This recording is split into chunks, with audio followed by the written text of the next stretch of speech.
Alors bonsoir à tous. Voilà, de nouveau cette semaine on se retrouve à la synagogue d'Anguin, comme d'habitude chaque semaine, le mercredi soir, à partir de 20h30. Et donc on va comme d'habitude dédier le cours Be'ezrat Hashem par le Shroud de la Torah pour tous les malades, et notamment pour Avram Ben Emili, pour Léa Bat Shoshana, pour Ilan Ben Isabel, et pour tous les malades d'Israël, et notamment ceux qui sont proches de la communauté d'Anguin et tous les autres, bien entendu. Alors le sujet qu'on a choisi, en fait, c'est un sujet qui est traité dans la paracha de Vaera, qui traite en fait de l'entêtement caractérisé de Paro. Pharaon qui est le roi d'Égypte. Et avec toutes les macotes, toutes les plaies d'Égypte qui ont été rapportées dans la paracha, elles sont au nombre de 7. Elles sont extraordinaires. Ça veut dire qu'on a des plaies d'Égypte qui sont hors normes, qui vont en dehors, au-delà de la nature, puisque la première plaie d'Égypte, c'est Dam.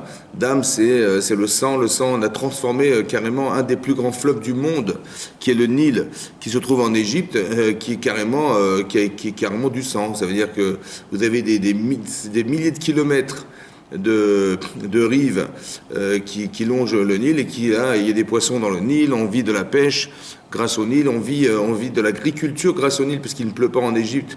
Donc la seule manière de pouvoir survivre en Égypte puisqu'il ne pleut pas, c'est le Nil. Le Nil qui en crue peut alimenter toutes les rives qui longent le Nil, et donc les gens vivent du Nil. Et ce fleuve-là est devenu en sang, carrément. Ensuite, Fardéa, les grenouilles qui ont envahi l'Égypte, toute l'Égypte entière, c'est énorme. Kinim, Dadva, Fardéa, Kinim. Kinim, ensuite, c'est les poux. Ouais, on a frappé au sol et l'Égypte était remplie de poux. Kinim, Fardéa, Kinim, Arov, ensuite les bêtes féroces, etc. Donc toutes les plaies d'Égypte qui sont une plus que l'autre extraordinaires. Et Paro s'entête sans pouvoir lâcher prise. Alors on va essayer de réfléchir ensemble, parce qu'en fait ce sont des problèmes qu'on a au quotidien, qu'elles soient en couple, c'est-à-dire qu'on peut avoir un mari têtu, une femme têtue, des gens qui ne veulent pas accepter des situations, qui ne veulent pas accepter la souffrance des autres, des parents ou des belles-mères ou des beaux-frères ou des belles-sœurs, je ne sais pas, qui ont des problèmes conflictuels avec la famille, et des gens qui essaient d'expliquer ce qui leur arrive et qui peuvent expliquer leur souffrance, et en face de soi on a un mur, quelqu'un qui n'écoute pas, quelqu'un qui n'accepte pas, quelqu'un qui a toujours des prétextes, quelqu'un qui a toujours raison, voilà, et ça, cet entêtement-là, il fait partie de la souffrance en fait humaine, voilà, qu'on retrouve autour de nous, que ce soit sur le plan marital, que ce soit sur le plan parental, que ce soit sur le plan professionnel. Ouais, on peut avoir un patron très dur qui veut rien entendre, qui veut rien savoir. Et donc on peut arriver à des conflits humains. Tout ça parce que quelque part on a cette problématique de la relation à l'autre qui est fermée parce que les personnes n'écoutent pas, ne sont pas prêtes à écouter, têtues. Et donc, comment gérer ce genre de personnes, comment rendre raisonnable ce genre de personnes, c'est le sujet de la paracha, et c'est le sujet qu'on va traiter ce soir. Comment trouver des solutions dans des situations pareilles. Alors, on va essayer de se reporter au personnage de la Torah qui est celui de Paro. Voilà, Paro, c'est un homme qui a du pouvoir, effectivement, parce que il a récupéré le pouvoir qu'avait organisé Yosef. Vous savez que quand Yosef est devenu vice-roi d'Égypte, il est devenu en fait le premier ministre de l'Égypte, on va dire comme ça, qui est le ministre de l'économie aussi de l'Égypte, puisque c'est lui qui va organiser pendant toutes les années d'abondance, qui va organiser, faire en sorte qu'on ait de l'abondance en termes de céréales qu'on va pouvoir conserver pendant toutes ces années, qui vont servir pendant les années de sécheresse qui étaient au nombre de 2 ans. Voilà, 2 ans. Pendant 2 ans, il y a eu la sécheresse dans le monde et les gens venaient s'alimenter en Égypte. Tellement il y avait de sécheresse que même les propres Égyptiens qui vivaient en Égypte ont été obligés, à cause de la sécheresse, de carrément vendre leur bétail, ensuite de vendre leur terrain, ensuite de se vendre eux-mêmes. Ils sont devenus les esclaves de Paro, et donc propriétaire qu'il est de tous les habitants de son pays, propriétaire de son pays, et les richesses du monde entier qui sont venues se rassembler dans les caisses de l'État de l'Égypte font de lui l'homme en fait le plus puissant de la terre. Donc il est l'homme le plus puissant de la terre, il est le dieu du Nil, il se prétend être le dieu du Nil. qu'est-ce que c'est que le dieu du Nil? Ben, c'est simple, le dieu du Nil, c'est quelqu'un qui grâce à ce Nil, donc grâce à lui, quoi, eh ben, on se nourrit grâce à lui, on vit grâce à lui, d'accord? On vit de la pêche, on vit de l'agriculture, et celui qui a la prétention de dire qu'il nous fait vivre, c'est Monsieur Paro. Voilà, Monsieur Paro, il est le dieu du Nil, c'est lui qui contrôle le Nil. Voilà, et donc on vit grâce à lui. Donc la parnasse à des gens, elle se fait grâce à lui, et on lui doit reconnaissance, et c'est ce que prétend Pharaon. Ensuite, il a une aura dans le monde qui est exceptionnelle. Ensuite, il a des ouvriers, ouais, qui sont ses esclaves depuis des centaines d'années, qui sont des esclaves hébreux qui travaillent pour lui, au début pour un salaire. Oui, pendant 18 mois, ils ont été salariés, les Bnei Israël, parce qu'il a prétexté qu'il allait nous faire travailler pour beaucoup d'argent d'or, des pièces d'or.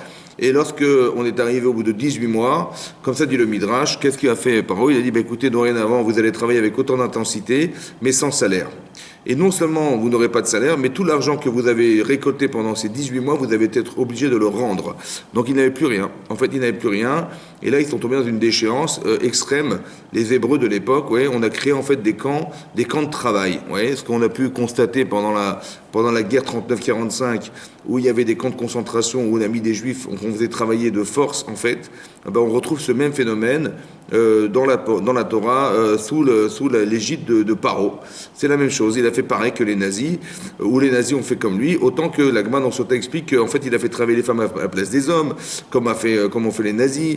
Il a fait travailler les hommes à la place des femmes, comme ont fait les nazis. Donc, il y a eu des similitudes entre le Sherbut Mitzrayim, l'assujettissement des Hébreux pendant cette période de l'Égypte, et aussi, on a vu pendant la dernière guerre, pareil. Donc c'est la même cruauté, la même manière de fonctionner, d'exterminer par le travail.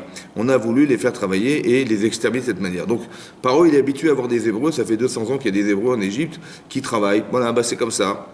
Donc on s'est habitué. Donc maintenant, voilà. Donc Monsieur Paro, il a le privilège d'être l'homme le plus puissant de la terre. Il a l'avantage d'avoir des ouvriers par millions qui travaillent pour lui, une quinzaine de millions d'ouvriers qui travaillent gratuitement pour lui. Il a l'avantage d'être très très riche, d'accord, d'être très riche. Il est le dieu du Nil. Bah, tout va bien pour lui, tout va bien pour lui. Maintenant, il y a deux personnes qui viennent le voir, qui sont Moshe et Aaron, et qui viennent au nom de Akadosh Baruch Hu, et qui lui disent, voilà, Hachem nous a dit de vous dire, voilà, sans vous déranger bien sûr, qu'on voudrait que les Hébreux que vous faites travailler, ils sortent d'Égypte pour aller servir Hachem en fait, il s'agit du mont Sinaï, mais il a dit à 3 jours de marche de l'endroit où on se trouve. Voilà, si ça vous dérange pas de le laisser partir, de le libérer. Bon, bah évidemment que Paro, il va jamais accepter une chose pareille. C'était voué à l'échec depuis le départ, évidemment. Qu'est-ce qui va accepter un truc pareil? Un, il ne connaît pas Hachem. Deux, de libérer des Hébreux pour les laisser partir. Mais même, c'est impossible. Pourquoi c'est pas possible? Parce que pour plusieurs raisons. D'abord, parce qu'il a intérêt à les conserver, dans l'intérêt de ne jamais pouvoir salarier d'autres personnes. Parce que si vous laissez partir les Hébreux pendant toute la période où ils vont partir, il va falloir les remplacer. Les remplacer, c'est les salariés. Les salariés, c'est des trous dans les caisses de l'État. Et ça, c'est hors de question que Paro, il va dépenser plus d'argent. Donc il est déjà hors de question de libérer les Israël. En plus, Hachem, il ne connaît pas. En plus, s'il les libère en tant que Dieu du Nil, bah, ça ne se fait pas. Vous comprenez, on ne peut pas être l'homme le plus puissant de la terre. On ne peut pas non plus être le Dieu du Nil et pouvoir être assez faible pour pouvoir laisser partir les Hébreux. On n'a pas le charisme de dire non, quoi. C'est pas possible. Donc il va forcément refuser. Et à part ça, s'il les laisse partir, évidemment qu'il va y avoir des manifestations, les gens vont dire mais qu'est-ce qu'il fait ce roi, qu'est-ce qu'il a laissé partir nos ouvriers, et qui c'est qui va les remplacer, il y aura des manifs, et il n'a pas envie de supporter les manifs, donc il va encore refuser. Donc toutes les raisons que je vous donne, en fait, c'est des raisons de s'entêter. Ça veut dire que l'entêtement, qu'est-ce que c'est que l'entêtement? L'entêtement, c'est de défendre des intérêts, tout simplement. Et donc plus l'intérêt est fort, plus l'entêtement va être aussi proportionnellement puissant à la dimension de l'intérêt qu'on a de ne jamais lâcher. D'accord? Donc là, il s'agit de pouvoir, il s'agit d'argent, il s'agit d'amour propre, il s'agit de respect de soi, d'honneur de soi, et ça, évidemment, que Paro, il va refuser pour toutes ces raisons. Voilà. Maintenant, la question que je vous pose dans sa situation à lui, est-ce qu'on peut choisir? C'est-à-dire que si je vous mettais à l'époque de Paro et je vous mettais à sa place, qu'est-ce que vous auriez fait à sa place? Voilà. Voilà, il y a un Moshe Aaron qui arrive, ce sont des gens qui sont des Lévim, donc ils ne travaillaient pas à l'époque comme les Hébreux travaillaient, donc ils étudiaient la Torah, mais ils ont manifestement envie de partir. Et qu'est-ce que fait Paro à la suite de ce rapport qu'il a eu, cette discussion qu'il a eu avec Moshe Aaron dans la paracha de Shemot? Il dit, ah, vous avez le temps de réfléchir. Ah, ils ont le temps de réfléchir, les Hébreux. Alors on va leur ajouter du travail. Lequel? Vous allez dorénavant ramasser la paille. C'est-à-dire, qu'est-ce qu'il a trouvé comme moyen pour éviter que les Bnei Israël réfléchissent à sortir d'Égypte? Il leur a dit, vous avez le temps de réfléchir, mais vous n'aurez plus le temps de réfléchir. Donc avec toute la cruauté du monde, il a rajouté du travail. Pas parce qu'il en ait besoin, il n'a pas réserve de rien. Simplement, il aurait voulu que les gens n'aient pas le temps de penser. Alors, on va les faire travailler. Et de faire travailler les gens, ça les occupe et ils n'ont pas le temps de réfléchir à autre chose que de travailler. Et c'est ce que fait Paro. Donc, il va rajouter de la souffrance. Il va rajouter encore de la cruauté, rajouter du Sherbout Mitzrayim qui est plus encore lourd que ce qu'il y avait au départ. Donc, il a fait un choix. Il a fait un choix. C'est ce choix qu'il a fait, c'est d'assujettir et encore plus les enfants d'Israël pour qu'ils n'aient pas le temps et n'aient pas l'occasion de réfléchir à sortir. Donc on voit que par l'entêtement, on peut arriver à une sorte de cruauté aussi. On voit que Paro est cruel, il n'est pas dans la souffrance des autres, mais dans la sienne. Et de savoir qu'il va devoir laisser partir les Israël, qui est une souffrance personnelle, il va s'arranger pour ne jamais faire en sorte qu'ils puissent souffrir de ce départ. Et donc il va assujettir encore et encore les Israël pour que... Et puis ça. Donc on apprend à connaître l'humain. Ça veut dire que à travers la Torah, qu'est-ce qu'on apprend comme message de la Torah? On apprend à réfléchir au comportement humain. Et savoir aussi les limites, dans quelle mesure et dans quelle limite on peut être capable d'accepter ou de refuser. Là, on voit manifestement que les arguments qui vont lui permettre d'accepter de libérer les Israël ne sont pas présents. Il n'y a rien qui l'engage et qui l'encourage à pouvoir libérer les Israël. Et donc, on est dans un phénomène de contradiction. D'un côté, ça ne se fait pas de laisser des gens comme ça assujettis toute leur vie. Et de l'autre côté, par intérêt personnel, par intérêt politique, par intérêt économique, on va s'entêter à les conserver dans la souffrance. Maintenant, il y a un paradoxe et il y a une inconscience. Parce que c'est aussi ça qui se dégage de cette paracha, c'est que Paro n'est pas conscient de la souffrance qu'il organise autour de lui. C'est connu, c'est marqué dans le Midrash, la Gemara dans Sanhedrin aussi, que quand il n'avait pas assez de pierres pour fabriquer des murs, ils ont muré des enfants. D'accord? Donc on n'a pas le temps, on n'a pas le choix, allez hop, on prend un enfant hébreu et on le met à la place d'une brique. Je ne sais pas si vous vous rendez compte de la souffrance des parents qui vont vivre une chose pareille et comment la personne qui l'organise, elle peut avoir la cruauté de le faire. Donc il y a une partie d'inconscience, d'inconsidération des êtres humains, mais tout ça par intérêt. Alors, vous avez compris, c'est problématique. Et il faut comprendre comment ce phénomène s'applique et comment on peut être aussi inconscient dans des situations pareilles. Un petit peu comme dans des vies de famille, pareil, on voit des choses qui nous semblent complètement incohérentes, que sous prétexte, tous les conflits qu'il y a dans les couples, tous les conflits, vous dites des fois c'est ridicule. Parce qu'il n'a pas descendu de la poubelle, ou parce qu'on lui demandait de descendre de la poubelle, il ne l'a pas accepté, et ça va déclencher une colère folle. Ou des bêtises, comme vous voyez des problèmes qu'il y a dans les couples, des fois vous en rigolez tellement c'est ridicule, mais parce qu'on défend quelque chose, on défend son amour propre, on défend le côté macho de la relation, et tout ça c'est des problèmes qui vont exister autant dans des relations belle-mère belle-fille. Il faut que la belle-mère soit respectée par sa belle-fille, donc elle lui fait la guéguerre pour être respectée. Vous comprenez, donc et tout ça pour d'intérêt personnel, c'est-à-dire qu'on met de côté l'équilibre du couple, on met en péril une situation de famille qui est fondamentale pour des raisons qui sont stupides d'intérêt personnel engagé. Voilà. Et donc on va s'entêter pour défendre son beefsteak. Voilà, pour descendre son argent, son pouvoir, voilà, c'est sa raison d'être, voilà. Et ça, est-ce que quand vous mettez en équilibre, en balance, cette façon de penser, c'est-à-dire de défendre ses intérêts personnels au détriment de la relation familiale, de la relation parentale, de la relation maritale, est-ce qu'il y a photo? Il n'y a pas photo. D'accord. Maintenant, quelle est l'erreur? Voilà, quelle est l'erreur de Paro? Nous, si on était à sa place, je pense qu'on aurait fait comme lui, on aurait rigolé de voir Moshe arriver. Surtout que c'est marqué dans le Midrash, pour rentrer dans le palais de Pharaon, c'était très très très compliqué. Ça veut dire que lorsque la Torah nous dit que Hachem a demandé à Moshe de rentrer dans le palais de Pharaon, il faut se remettre dans la situation qui était la leur. Il y avait carrément 200 portes entre l'entrée du palais et la porte la dernière porte qui séparait le palais de la salle où se trouvait Pharaon. 200 portes. Dans chaque porte, il y avait des soldats bien armés et il y avait des animaux féroces qui gardaient la porte. Donc pour arriver à traverser tout ça et se trouver devant Pharaon, il fallait être un grand magicien ou j'en sais rien, il fallait faire... Et donc quand Pharaon voit que Moshe et Aaron ont traversé tous ces obstacles, il dit « Waouh, j'ai en face de moi un magicien extraordinaire ». Et qu'est-ce que fait Pharaon? Il dit « Qu'est-ce que vous savez faire ?» Alors qu'est-ce qu'ils ont fait? Aaron, il a pris son bâton, il l'a jeté par terre. Bon, il a transformé son bâton en serpent. Voilà le premier miracle qu'il a fait, le coup de magie qu'il a fait. Bon. Qu'est-ce qui se passe? Paro, il voit ça, il rigole.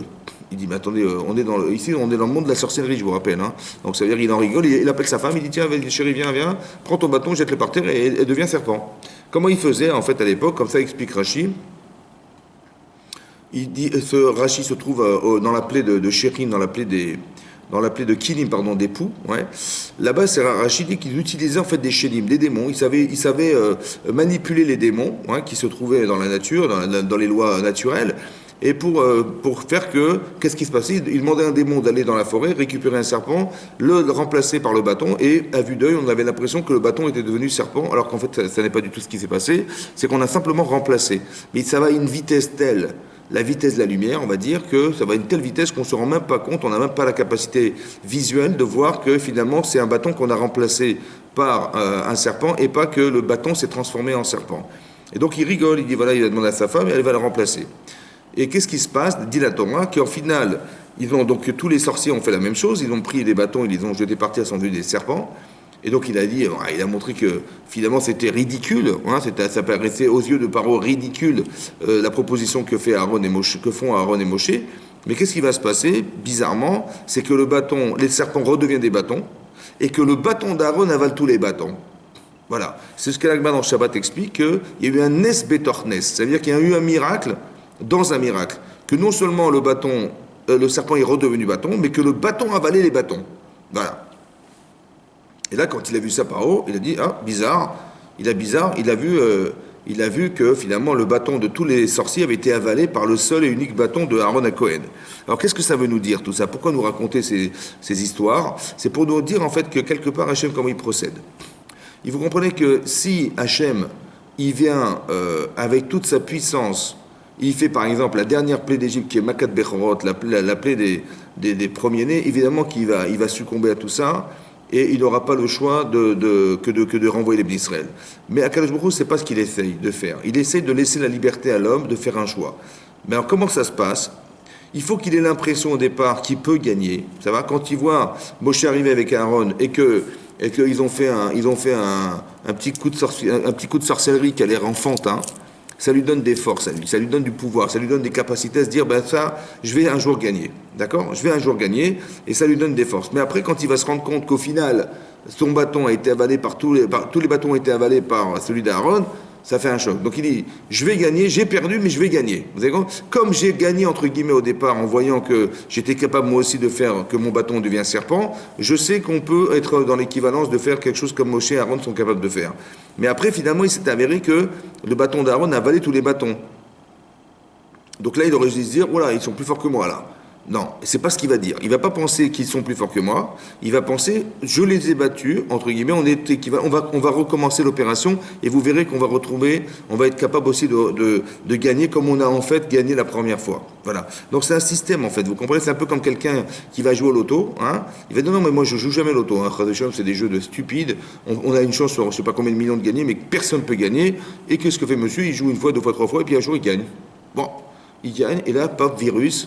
Il arrive, il a un vice, ça y est, c'est terminé, il joue au loto toute sa vie, il dépense tout son argent, il devient fou, il dépense son argent, l'argent de sa femme, toutes les économies qu'il a. Pourquoi c'est comme ça? Parce qu'en fait, le système, il est simple. C'est que j'ai gagné une fois, donc j'ai la satisfaction d'avoir gagné. Et bien, quand j'ai perdu une fois, deux fois, trois fois, 10 fois, mais je perds, à chaque fois je perds. Mais évidemment, la probabilité de gagner, elle est faible. Donc je vais perdre. Le problème, c'est que je sais que je peux gagner, je sais que j'ai gagné. Donc j'ai toujours l'espoir que je vais regagner, je vais récupérer tout ce que j'ai perdu. Et en fait, on ne récupère jamais rien parce que la probabilité mathématique de gagner est très très très faible. Et donc, ça serait un vrai hasard de pouvoir gagner. Et c'est pour ça que les gens tombent dans le vice, en fait. Pourquoi? Parce qu'ils essaient de récupérer ce qu'ils ont perdu. Alors, ils vont être toujours gagner des 500 euros, des 1000 euros, et voilà, des grattages, des chez machin. Et en fait, c'est pas le grattage qui les a fait gagner, mais c'est le grattage qui les a fait perdre. Ils ont gratté et on leur a gratté leur argent finalement. Et c'est ça le problème. Donc c'est un peu pareil, c'est un vice. En fait, on est dans un vice. Quelqu'un qui a du pouvoir, et plus on a du pouvoir, plus on peut tomber dans cette perspective, en fait, qui est un jeu, en fait, et qui fait qu'on va toujours essayer de gagner ce qu'on a perdu. Voilà. Et donc ce système-là, c'est le système de paro. Et c'est ça qui peut se passer, malheureusement, dans la vie, c'est que quand on est en confrontation entre hommes et femmes, par exemple, ouais, on sait que les femmes et les hommes se confrontent. Dans les couples, il y a des problèmes relationnels dans les couples. Mais pour bien comprendre ce que je vous dis, il faut comprendre la différence fondamentale qu'il dit entre un homme et une femme. D'où je vois la différence, ben, je la vois déjà dans la cour d'école. En fait, quand vous voyez des enfants dans la cour d'école, en fait, ces enfants que vous voyez qui ont 5-6 ans, hein, en fait, ils ont 5-6 ans, mais vous verrez qu'adultes, c'est exactement les mêmes. À la différence qu'ils ont bien grandi. Ils ont grandi, ils ont pris du poids, ils ont grandi en taille, en âge, voilà. Mais en fait, c'est les mêmes, c'est les mêmes. C'est la même chose. Vous allez voir que dans la cour d'école, eh ben, il va vous dire qui c'est le plus fort. D'accord? C'est moi qui vais gagner, les plus faibles sont les plus faibles et les plus forts sont les plus forts, donc c'est la loi du plus fort. Qui c'est qui va gagner? Et bien après, quand on est grand, ben, c'est la même chose. Qui c'est qui est le plus fort? D'accord? Donc les hommes sont des compétiteurs. Voilà, ils aiment le sport, ils aiment faire de la course, ils aiment gagner, ils aiment être les plus forts. Ça, c'est les hommes. Et les petites filles, elles jouent à la marelle, elles sont très dociles, elles sont très gentilles, elles sont très sérieuses, elles n'ont pas de conflit interne, elles s'entendent très bien entre elles, les garçons ils se bagarrent, les garçons ils veulent gagner, les garçons. Donc quand un homme rentre en conflit avec sa femme dans un couple, par exemple, il faut dire à madame, faites attention parce que votre mari est un compétiteur. Ça veut dire que quand vous rentrez en conflit, il va comprendre tout de suite, mais tu veux me gagner. Là. Alors que madame, elle veut pas gagner, hein, elle veut rien faire, elle veut simplement s'expliquer ou expliquer qu'elle a un problème avec son mari, et donc elle lui fait un reproche, une remarque. Et lui, comment il le prend? Ben, il le prend comme le compétiteur, comme à l'école. Tu m'as dit ça, tu vois ce que je vais te faire, je vais te casser la figure. Voilà. Et ben, ce qui va se passer, c'est un peu pareil. Ça veut dire qu'on rentre dans une compétition avec un homme. Il faut savoir que c'est comme ça. Donc, on ne doit pas rentrer dans la compétition. Et pour ne pas rentrer dans la compétition, c'est ce qu'on va essayer d'expliquer dans le cours, de comprendre ces mécanismes-là qu'on voit un peu ici à travers Paro et Akadosh Baruch Hu et Moshe Rabbeinu. En fait, Paro, c'est un compétiteur. Il veut essayer de gagner absolument. Donc, il va chaque fois s'acharner et s'entêter à l'idée qu'il va un jour gagner. C'est ça son problème. Et c'est ce qu'on voit ici. On voit qu'il est complètement incohérent. Et je vais vous expliquer pourquoi c'est incohérent. Pourquoi c'est pas du tout logique. Pourquoi? Parce que la première plaie, c'est Dam. D'accord? Dam, c'est quoi Dam? Ben, c'est le sang qui va alimenter tout le Nil. Bon, alors qu'est-ce qui va se passer, dit la Torah? Ben, c'est simple. On va se rendre compte que bah, c'est pas de la rigolade, hein, c'est-à-dire c'est pas de la magie, c'est pas qu'on a mis un peu de couleur rouge dans le Nil, non, pas du tout, non, c'est vraiment du sang, bizarrement c'est du sang, et les poissons meurent, et les carottes et les navets qui sont plantés le long du Nil, bah, ils pourrissent. Bon, qu'est-ce qui se passe en fait? Moi je sais pas, moi c'est simple. Je suis pêcheur et je vois que le Nil est en sang et que tous les poissons que je devais récolter pour gagner ma vie, et ils sont pourris, ils meurent, voilà, ils sont complètement morts tous au bord du Nil. Je suis prêt à m'embêter parce que c'est mon métier la pêche, vous comprenez? Ou bien je suis un agriculteur et je vois que toutes mes carottes, mes navets, mes patates, tout a pourri.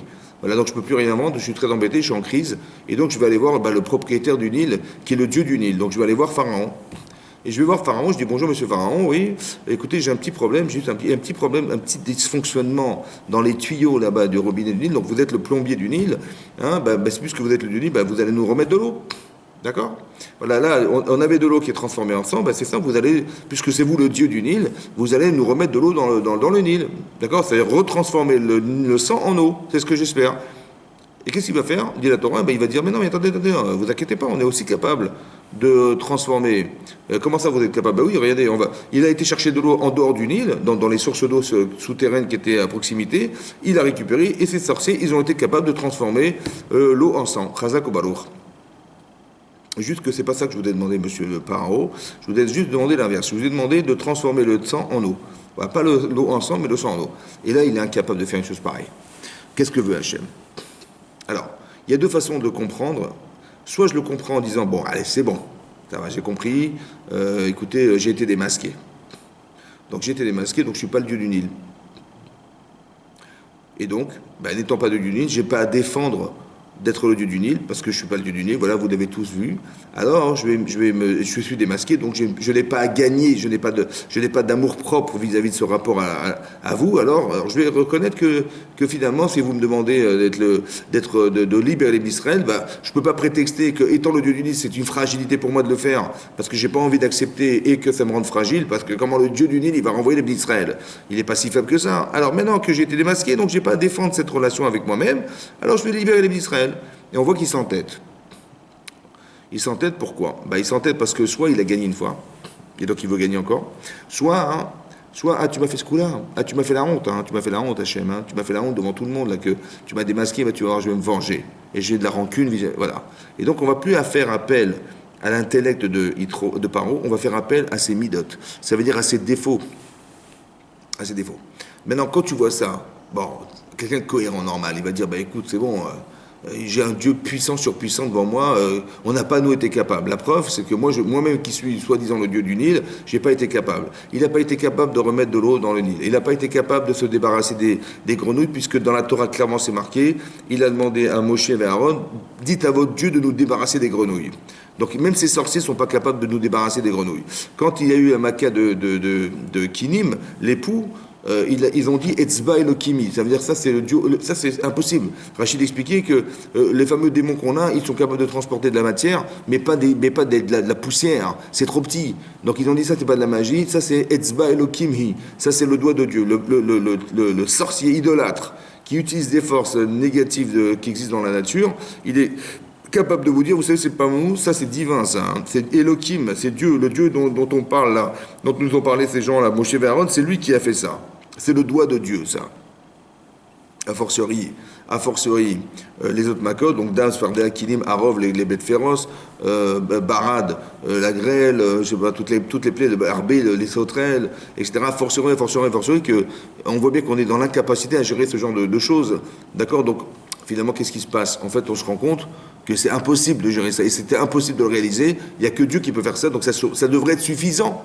Ça devrait être suffisant pour démontrer à Paro qu'il a tort de s'entêter. Et on voit que jusqu'à la 5e plaie, il avait encore la liberté de faire un choix. Et on voit qu'il s'est quand même entêté. C'est quand même bizarre. Parce que, pourquoi je vous dis que c'est bizarre? Parce que ce que je tire de là comme leçon, c'est la suivante. Il y a des gens, vous allez leur démontrer A plus B qu'ils ont tort. Ça va? Et c'est souvent comme ça que ça se passe. Écoutez, je viens, je suis gentil, je vous explique.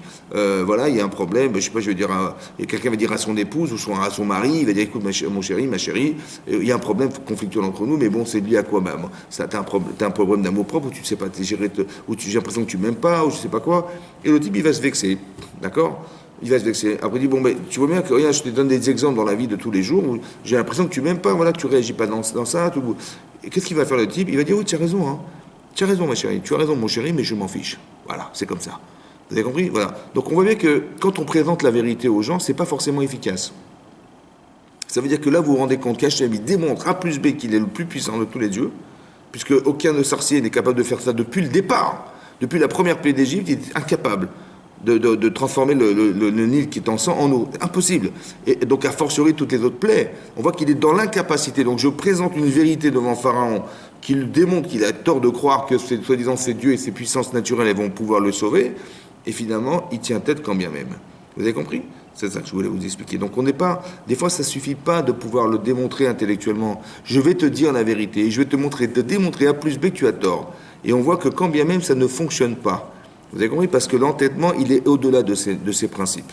Alors, comment ça marche? Alors, comment ça se fait qu'on peut vivre une chose et son contraire? Et quelle est la faute de Pharaon? Il faut comprendre quelle est la faute de Pharaon. Alors, en fait, le système qu'il utilise, en fait, c'est un système qui est basique. C'est de dire comme ça. Comme vous voyez dans le monde entier, pareil, il y a des dictatures dans le monde, il y a des incohérences dans le monde. Oui, parce qu'il y a des gens qui font souffrir des gens autour d'eux sous prétexte de pouvoir. Ouais, ils ne sont pas dans la conscience de la souffrance qu'ils organisent, c'est bizarre. Comment ça se fait? Alors, comment ça marche? En fait, comment dire, cette contradiction est le fruit de notre contradiction. Alors, je m'explique. C'est marqué dans la Torah, Vayitzer Elohim à Adam. Donc, Hachem a fabriqué l'homme. Afar mina Adama. Dit la Torah, dans la parashat Bereshit, Hachem, il a fabriqué. Vayitzer, Yetzira, c'est une fabrication. Il a fabriqué l'être humain, l'homme, Afar mina Adama, à partir de la poussière de la terre. Vaipar be'apav, et dit la Torah, il a insufflé dans ses narines, Ruach Chaim, un souffle de vie, Ve'aya lenefesh chaya, il est devenu un être vivant. Voilà.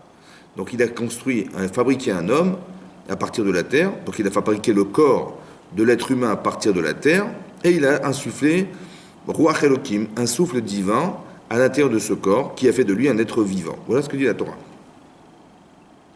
Rashi relève là-bas, il dit Nefesh Chaya, hein, on traduit en français Nefesh Chaya, un être vivant. Mais Rachid expliquait, il pose la question, Rachid là-bas dans le Chumash, il dit mais Nefesh Chaya, c'est aussi des mots utilisés pour les animaux. On a dit qu'Hachem il a créé Nefesh Chaya, ce sont des animaux. Et on a dit les mêmes termes.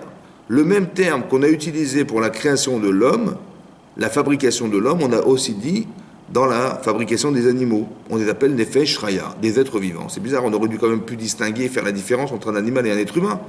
Un être humain n'est pas un animal. Alors Rachid il dit, oui, oui, oui, tu as raison, tu as raison, tu as raison. Ça manque quoi, Nefesh Raya, hein. Mais attention, on a quand même, dans l'être humain, on a rajouté, ouais, qui vient de la Neshama, qui vient de la Neshama. La différence, c'est la Neshama. Eh ben, c'est ça qui permet à l'homme de penser, d'analyser, de réfléchir. D'accord? Donc la Machashava en hébreu, c'est la pensée. Et le Dibour, c'est la parole. Ça veut dire qu'à la différence de l'animal, l'homme est capable, ouais, de penser et d'exprimer sa pensée, de réfléchir et d'exprimer sa pensée. Donc on va dire que quoi? On va dire que la différence entre un animal et un être humain, c'est que l'animal ne réfléchit pas, ne pense pas, n'analyse pas, n'a pas de sentiments. Ouais, et on va dire autre que des instincts naturels animaux. Et l'homme, non, c'est un être humain qui réfléchit, qui pense. En fait, c'est pas ça que dit Rachid a priori. Rachid ne dit pas ça. Rachid nous dit que dans l'homme, il y a un animal. Seulement la différence de l'animal, c'est que l'homme, il a la capacité de réfléchir et d'analyser ce qui lui arrive et de dire ce qu'il pense. Ça veut dire qu'en fait, Rachid nous explique que l'être humain est un animal intelligent. Mais c'est un animal. Ça veut dire que quand vous avez des animaux, ben, je sais pas moi, comment un lion il se nourrit, une lionne elle se nourrit, un crocodile se nourrit, je sais pas moi, un léopard se nourrit, ben, qu'est-ce qu'ils font? Ben, ils voient des animaux faibles, ils leur courent après, ils les mangent, ils les déchiquent, ils les mangent. Bon, ils prennent pas une cuillère, un couteau, ils mangent pas, faut pas très attention comment ils mangent, ben, en fait ils tuent, d'accord? Mais je comprends, mais comment tu peux tuer et manger de la viande crue comme tu manges? Mais c'est horrible, c'est horrible. Ben, c'est ça l'animal, il n'a pas de, et le sentiment qu'il a, il est, comment dire, il est construit sur l'intérêt qu'il a de se nourrir, de survivre, et ben au détriment de la souffrance qu'il organise autour de lui. Peu importe ce qu'il va manger, vous comprenez, Chesed Shalom, c'est comme ça, mais c'est la nature animale. Donc qu'est-ce qui se passe? En fait, il y a un côté animal chez l'être humain, il y a un côté penseur. La Neshama, elle me permet de réfléchir. C'est marqué dans le Nefesh HaChaim. Le Nefesh HaChaim, c'est le Sefer de Raphaïm de Vologine, qui était le Talmud, l'élève du Gaon de Vilna. Il dit que nous, ce qu'on nous demande, c'est d'agir. D'accord? Il y a le Maasé, il y a la Machashava et il y a le Dibour. D'accord? Il faut qu'on soit capable d'articuler des choses dans sa vie. On doit être capable de les réfléchir et de les exprimer. Voilà. Donc il y a le Maasé, Machashava, Dibour. Maasé, Machashava, Dibour. Maasé, c'est l'acte. Machashava, c'est la pensée. Dibour, c'est l'expression. Parce que comment ça se passe? Ben, on va communiquer. Mais pour communiquer, moi je ne sais pas ce que pense mon voisin, je n'arrive pas à lire dans son cerveau, donc il faut qu'il m'exprime ce qu'il pense. L'expression de la parole, c'est l'expression de la pensée. Mais d'un côté, c'est contradictoire parce que d'un côté, il y a un animal. Donc à qui je m'adresse? À la partie animale de soi ou à la partie pensante de soi?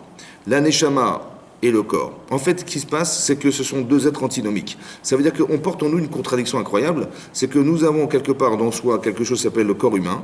Le corps humain, ce qu'il a envie, ben, c'est de rester sur Terre, le corps humain, il a envie de rester sur Terre. Il y a une conscience corporelle, il y a un besoin corporel, et il y a aussi une conscience spirituelle qui est la Neshama. Mais la Neshama, elle n'a rien à faire ici, elle voudrait simplement retourner voir Hachem là où elle se trouvait au départ. On l'a descendue de là où elle se trouvait, on l'a introduite dans un corps humain. Donc la Neshama, elle n'a rien à faire sur Terre. Le corps, il n'a rien à faire dans le ciel. D'accord? Maintenant, il y a un conflit entre les deux. Ça va? Il y a un conflit entre les deux. Comment je vais faire le shalom? Comment je vais réussir à mettre en osmose, d'accord, quelque chose qui est depuis le départ antinomique? Ça veut dire que quand vous voyez des contradictions chez les gens, mais c'est normal, parce que ce que vous voyez n'est que l'expression de qui a gagné. Est-ce que c'est le corps qui gagne ou c'est la Neshama qui gagne? D'accord? Voilà. Pourquoi je vous dis ça? Parce que c'est quoi le problème de Pharaon? Pharaon, il veut gagner de l'argent sur le dos des gens. Pharaon, il veut montrer son pouvoir. Pharaon, il veut qu'on dise de lui qu'il est le dieu du Nil. Voilà, il est dans cette perspective. Il n'est pas dans la perspective de construire, il est dans la perspective de profiter. La différence entre un roi intelligent et un roi méchant, c'est qu'un roi intelligent, il comprend, comme dit la Torah, que les rois d'Israël ont été désignés, ont été trouvés à partir de gens qui étaient comme Moshe Rabbeinu, des bergers. David, c'était un berger. On voit que, je sais pas moi, Yosef et les frères de Yosef, c'est des bergers. Caïn et Evel, ce sont des bergers. Il y avait un berger, voilà, des bergers. D'accord? Caïn, Evel, c'est un berger. Mais pourquoi des bergers? Pourquoi des bergers? En fait, des bergers, pourquoi? Parce que quand Moshe Rabbeinu, par exemple, il avait une brebis qui était fragilisée, elle a dû avoir un accident, il a dit à la pauvre brebis, il l'a mis sur ses épaules, il l'a portée. Et il l'a ramené au centre du troupeau. Et Hachem a dit, mais si tu as pitié de cet animal, a fortiori tu auras pitié de mon peuple. Ça veut dire que le roi d'Israël c'est pas quelqu'un qui pense qu'il y a des gens qui sont à son service parce qu'il a du pouvoir. Mais c'est exactement le contraire. C'est que le pouvoir que tu exerces, il doit pouvoir te servir à comprendre ton peuple et à servir ton peuple. C'est pas le peuple qui doit être utilisé par le roi pour reconnaître sa puissance et sa royauté. C'est exactement le contraire. C'est que le roi a pour vocation de mieux comprendre, de bien comprendre son peuple et de savoir qu'est-ce qu'il peut faire pour lui et faire que son peuple soit meilleur et soit plus équilibré et soit plus ensemble, voilà, dans leur vie quotidienne et sociale. C'est ça le but, d'accord? Donc ça veut dire que c'est exactement l'inverse. Qu'est-ce que fait Paro? Qu'est-ce que font les dictateurs dans le monde? Ils imposent leur puissance. Qu'est-ce que les gens font quand ils sont au gouvernement? Ils peuvent malheureusement faire l'inverse, c'est-à-dire qu'ils vont faire des grandes écoles, l'ENA, ils arrivent au pouvoir, ils ont réussi leur vie, voilà, ils sont ministres, et on entend souvent malheureusement des écarts. Voilà, il y a eu des scandales politiques, voilà, celui il a fait ça, l'autre il a pris ça, l'autre il a utilisé ce... Mais pourquoi tu fais ça? Parce qu'on n'a pas appris aux gens à savoir que on n'enseigne pas la morale, c'est-à-dire qu'on n'enseigne pas à quoi tu sers, à quoi tu sers. Ben, tu sers, ben, je sers mon peuple. Oui, mais de quelle manière? Est-ce que tu penses que tu es là parce que quelque part tu vas exploiter ta situation? Ou alors tu vas utiliser ta situation pour rendre meilleur le monde dans lequel tu vis? Vous avez compris le dilemme? C'est ça le problème. En fait, quelle est la faute de Paro? Ben, Paro, il veut exploiter le peuple pour gagner de l'argent dessus et pouvoir faire que, au détriment de la souffrance qu'il organise, eh ben, il cherche ses intérêts, il cherche son intérêt, c'est comme ça. En fait, qu'est-ce qui se passe? Vous avez deux balances. Quand on fait un choix, il y a deux balances. Dans ma tête, j'ai une balance. Qu'est-ce qui pèse plus lourd? Ben, je dis mon intérêt personnel, il pèse plus lourd. Que quoi? Que la souffrance des gens que je fais travailler. Et donc, il faut qu'ils restent esclaves. Parce que s'ils ne restent pas esclaves, c'est moi qui vais perdre. Donc, il faut qu'ils restent esclaves. Il faut que ces gens restent esclaves pour que je n'ai pas besoin de les salarier, je n'ai pas besoin de perdre, de faire des trous dans les caisses de l'État et de garder mon pouvoir. C'est comme ça que je fais. Maintenant, je vous pose une question. Imaginez-vous quelqu'un, hein, Chazvé Shalom, il a été pris en captivité par les FARC en Colombie. D'accord? Et donc, on nous téléphone, il dit voilà, ces gens réclament une rançon, il faut libérer cet homme prisonnier. Alors on a une mitzvah de Pidyon Shvuim, on a une mitzvah de libérer des prisonniers. C'est une mitzvah de la Torah de libérer des prisonniers. Combien, ça se discute. Mais il y a une mitzvah de ne pas laisser quelqu'un dans cet état-là, dans cette situation, prisonnier sous prétexte d'argent. Donc comment ça fonctionne? Je me dis, eh ben je vais payer pour libérer cet homme. Ça veut dire que l'argent est tributaire de la liberté des gens. Donc l'argent est secondaire par rapport à la vie, par rapport au fait d'être libre. Voilà. Mais chez Paro, c'est l'inverse. C'est-à-dire que j'ai de l'argent, j'ai du pouvoir, mais on voudrait me le faire perdre sous prétexte de liberté des autres. Alors non, vous allez travailler et encore travailler, et même si vous disparaissez, ça ne me dérange pas pour peu que vous travaillez. Parce que c'est ça qui me rapporte. Ça veut dire que le pôle est inversé. C'est ça un rachat. Un rachat. C'est quoi un mécréant? C'est que plutôt que de se dire, waouh, mais c'est honteux, mais comment j'ai pu laisser des gens dans un état pareil pendant des centaines d'années, esclaves et sans salaire, mais c'est pas normal. D'accord? Je dis, oui, mais attendez, mais vous imaginez si vous les libérez, qu'est-ce qui va se passer? Qu'est-ce que les gens diront de vous? Vous êtes un faible roi, vous êtes laissé manipuler par deux personnes, vous avez libéré 15 millions d'ouvriers qu'on va devoir salarier si on veut les remplacer. Vous allez avoir la honte. Les médias, toutes les médias, la presse va parler de vous en disant, mais qu'est-ce que c'est que ce roi? Il va y avoir des manifestations. Je dis, mais c'est pas grave. Pourquoi c'est pas grave? Ben c'est simple. C'est moi, sur la balance, tout seul, contre 15 millions de personnes. Et moi, qu'est-ce que j'ai choisi? J'ai choisi moi, contre 15 millions. Mais il n'y a pas photo. Évidemment que je les libère. Et s'il avait été capable de faire ça, il aurait été un très grand sadique, Paro. Seulement, c'est pas ce qu'il a choisi. Il a choisi l'inverse. Ça veut dire qu'il a juste l'inversé. Par exemple, si vous dites à Paro... tiens, ben, viens, je vais te prendre par la main. Je te prends par la main, monsieur Paro, et on va aller dans les camps de travail. On va aller dans les camps d'extermination là-bas. On y va, je te prends par la main et tu vas voir ce qui. Tu aurais voulu être à la place de cet homme-là, tu aurais voulu être. Tiens, on va prendre ta mère avec toi et on va la mettre, on va la faire. Elle va casser des briques, elle va casser des pierres, elle va fabriquer des maisons. Tu la laisses, ta mère? Ma mère, non, ma mère, non. Alors ta mère, non, mais eux, oui. Vous avez compris? Il y a une incohérence. Mais d'où vient cette inconscience de la souffrance? Comment tu peux voir ça et ne pas et rester indifférent à ça? Comment c'est possible? Alors c'est ça qui est marqué dans la Torah. Il y a marqué dans la Torah qu'Hachem il a été Marbi et Libo. En hébreu, ça veut dire qu'il a alourdi son cœur. Bon. Mais les Chachamim d'expliquer dans le Midrash que Irbid et Libo, ça vient de Kaved. la racine. Et kaved, c'est le foie. Ça veut dire quoi? Ça veut dire que quand on dit dans la Torah qu'on ne peut pas consommer du sang, c'est interdit de consommer du sang, qui a Adam ou un nefesh. C'est quoi le sang? En fait, le sang, c'est la conscience. Le sang, c'est tout ce que le sang va véhiculer qui va permettre aux membres de vivre.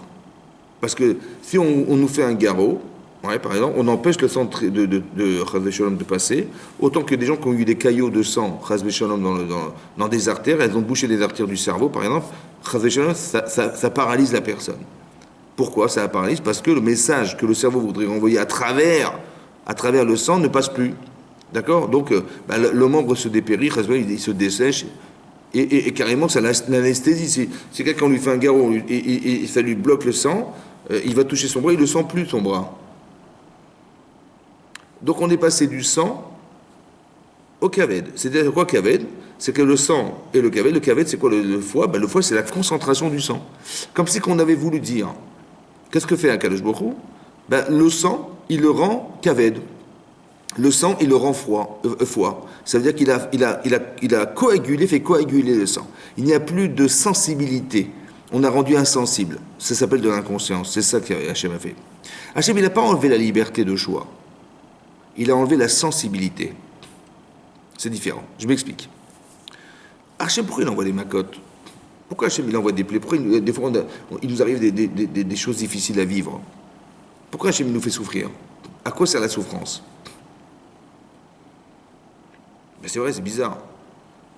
Et on explique ici que, c'est marqué dans le Midrash Rabbah aussi, il y a une discussion entre Rabbi Yochanan et Rish Lakish dans le Midrash, que Rabbi Yochanan, il dit, vous savez, il y a marqué dans la Torah qu'Hachem, il a endurci le cœur de Pharaon quand même. Donc ça veut dire qu'à un moment donné, vous voyez Chazek et Libo, ça veut dire qu'à un moment donné, Hachem, il l'a privé de liberté. Voilà. À un moment donné, endurcir son cœur, c'est de l'entêter jusqu'au point qu'il ne pourrait jamais dire oui. Oui, oui, je vous renvoie. Ou alors il va dire oui, oui, je vous renvoie, mais finalement, il ne va jamais le faire. Ça veut dire qu'on a privé un homme de liberté, on a privé un homme de liberté. Donc le rachet va dire, de toute façon, à quoi ça sert de faire teshuva? De toute façon, Hachem, il va m'endurcir le cœur, il va m'empêcher de faire teshuva, comme il a empêché Paro de faire teshuva. Donc il y a un prétexte que relate Rabbi Yochanan dans le Midrash, qui est de dire, c'est dommage que la Torah ait marqué une chose pareille, parce que les gens, ils vont prétexter dire, ça sert à rien de faire teshuva, ça sert à rien de se remettre en question, parce que Kadosh Baruch Hu, à un moment donné, il va nous bloquer le cœur, on ne pourra pas faire teshuva. Parce qu'on est des Rechaïm, on est des mécréants, voilà. Sur ce, Rabbi Yochanan, Rish Lakish, il va dire non. Ça, c'est vrai à la partie de la 5e plaie. Quand est-ce qu'Hachem il a endurci le cœur de Pharaon? À partir de la 5e. Ça veut dire qu'il a endurci le cœur de Pharaon à partir de la 5e. Mais avant, il avait la liberté de choix de dire oui ou non, est-ce que je les renvoie ou pas? C'est qu'à partir de la 5e qu'il a été privé de ce principe. Et là-bas, c'est marqué dans le Midrash que Hachem a dit, c'est ce que dit Rish Lakish, Ata metame et atzmecha. Tu te rends mot à mot impur. Tu te rends impur. Ani mosif lecha tumal tumatra. Je vais te rajouter de l'impureté sur la tienne. Voilà ce que dit Akadosh Baruch Hu. Tu te rends impur. Atam etame tasmecha. Tu te rends atamé impur. Alors ani mosif lecha. Je te rajouterai de l'impureté sur la tienne. Qu'est-ce qu'il a voulu dire? Qu'est-ce qu'a dit Hachem? C'est quoi la touma? C'est quoi l'impureté? De quoi il s'agit? On ne comprend pas. C'est quoi l'impureté? Quel rapport avec l'impureté? Nous, on sait que l'impureté, quelqu'un qui décède, il devient impur. Un animal qui décède devient impur. Un serpent qui décède devient impur. Quand on dort, on a un niveau d'impureté parce que quand on dort, il y a une partie de notre neshama qui s'en va, on devient impur. Mais qu'est-ce que ça a à voir avec Paro? Il n'est pas en train de dormir, Paro. C'est quoi la touma dont parle Akadosh Baruch Hu dans le texte du Midrash? C'est quoi cette touma, cette impureté? C'est quoi l'impureté? Alors l'impureté, c'est quoi? En fait, on se rend compte que l'impureté, c'est quoi? Quand quelqu'un décède, il devient bizarrement impur. C'est-à-dire que dès que sa neshama quitte son corps, il devient impur. La plus grande des impuretés qui existent dans le monde, elle se retrouve dans l'être humain. D'accord? C'est-à-dire qu'il y a une telle kedusha, il y a une telle sainteté dans l'être humain qui est représentée par sa neshama, que quand elle s'en va, elle est forcément remplacée proportionnellement à ce qu'il était vivant. C'est-à-dire avec sa neshama, là il n'y a plus, c'est l'inverse. Il est complètement impur à la proportion de ce qu'il était pur. Mais c'est quoi l'impureté? En fait, c'est quoi l'impureté? Le point commun, le facteur commun entre l'être humain qui décède, qui dort, c'est quoi? Quand quelqu'un décède, vous vous adressez à lui, il ne vous répond pas. Vous le pincez très fort, il ne ressent rien. Vous lui demandez de lever son bras, il ne peut pas le lever. Et aussi, ben, sa vie s'arrête là. Ça veut dire qu'il n'a plus de finalité. Il n'a plus d'objectif, plus de finalité. Ça, c'est ce que la Torah traduit comme de l'impureté. Ça veut dire qu'il est incapable de réagir et il n'a pas de finalité. Ben, quand quelqu'un faute, il est dans la même perspective. C'est-à-dire que quand quelqu'un s'entête, ce que j'appelle la faute, il s'entête. D'un côté, il veut garder, il veut conserver les bénis d'Israël. Il veut les garder, il ne veut pas perdre d'argent, il veut garder son pouvoir. Et d'un autre côté, je lui démontre que finalement, qu'est-ce que tu prétends être le dieu du Nil? Tu n'es pas Dieu. Tu prétends être le roi de ton pays, tu n'es pas le roi. Voilà, Hachem, il démontre en permanence que c'est lui le roi. Donc, en fait, on te démasque. Qu'est-ce qu'on fait en fait? En fait, qu'est-ce que fait Akadosh Baruch Hu? Nous, on croit qu'Hachem il punit à Paro. Ouais. Il dit, ah, tu t'entêtes, je vais t'envoyer des coups et des coups et des coups. En fait, c'est faux, c'est faux. C'est pas ça qu'Hachem fait, il n'a pas besoin de ça, Hachem. En fait, c'est exactement l'inverse que fait Akadosh Baruch Hu. Écoutez-moi bien ce qu'il fait Hachem. Ce que fait Hachem, en fait, il a un chesed, un acte, les makot sont des actes de bonté. Je m'explique. Si l'entêtement, d'être entêté dans la vie, c'est d'avoir des intérêts, et que c'est à cause des intérêts que j'ai que je ne suis pas capable de voir ce que j'organise sous prétexte d'intérêt. J'arrive pas. Donc qu'est-ce que fait Hachem? Il dit, mais pourquoi tu refuses? Parce que je suis le dieu du Nil. Ok, c'est simple, je vais transformer le Nil en sang. Allez, vas-y, essaie de le remettre en bête de l'eau. Il est incapable. Donc cette partie de lui qui l'empêchait, c'est-à-dire d'être le dieu du Nil, qui l'empêchait de faire le choix de le libérer sous prétexte qu'il est le dieu du Nil, je te l'enlève. Qu'est-ce que fait Hachem en fait? Il est en train d'éliminer le parti pris que Paro il a vis-à-vis de la relation qu'il a avec les Bénis d'Israël pour lui permettre de faire ce choix. Puisque tu n'es pas capable de faire un choix parce que tu es absolument aveuglé par l'intérêt de qu'on dise de toi que tu es dieu du Nil, et ça se fait pas comme un dieu du Nil de renvoyer le Bénis d'Israël, alors je t'enlève, tu n'es plus dieu du Nil, voilà, je te l'enlève. Voilà, je l'ai enlevé. Ah, je l'ai enlevé, vas-y, t'as plus rien à... Qu'est-ce que tu veux, qu'est-ce que tu as gagné de ne pas les renvoyer? Maintenant, à cause du Nil, tu n'es plus dieu du Nil. Tu n'as plus rien à défendre. Vous avez compris? Donc, qu'est-ce que fait Akadosh Baruch Hu en vérité, à travers les Makot, à travers les plaies d'Égypte? Il est en train de faire à l'inverse de ce qu'on croit. Il permet de libérer la conscience de Paro en éliminant tout ce qui est parti pris qui l'empêche de faire ce choix. C'est ça les Makot Mitzrayim. Nous, à l'inverse de ce qu'on croit. Combien ça dure 2 fois? 1 fois, 2 fois, 3 fois, 4 fois, 5 fois.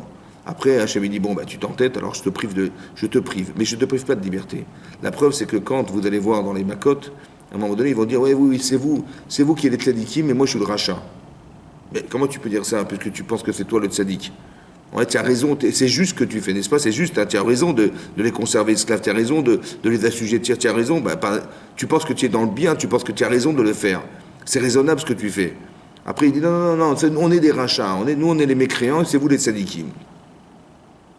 Donc il est conscient qu'il est rachat, il est conscient qu'il a eu tort. Il est conscient qu'il a eu tort. Et quand même, il tient tête.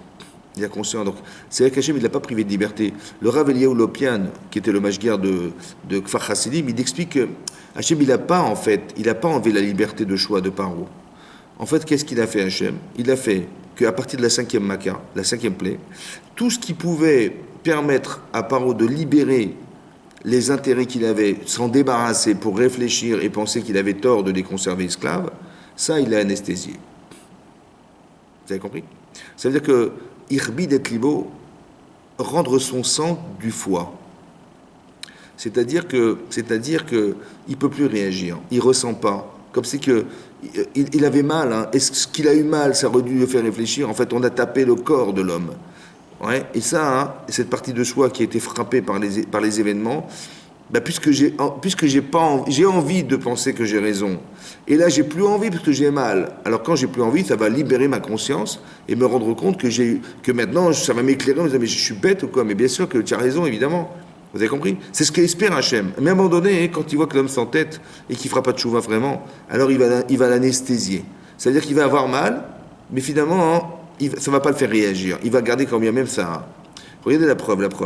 Dans la plaie, la 5e plaie, qui est la plaie de Dever. Dever, c'est la plaie de la peste. Là-bas, c'est marqué dans le texte de la Torah, c'est marqué que Hachem a dit à Moshe, tu vas dire à Paro que je vais séparer, en fait, dans la peste, entre les enfants d'Israël, le peuple juif, le peuple des Hébreux et les Égyptiens. C'est-à-dire que les Égyptiens, ils seront touchés par la peste, ils vont tomber malades, mais les Hébreux au zéro.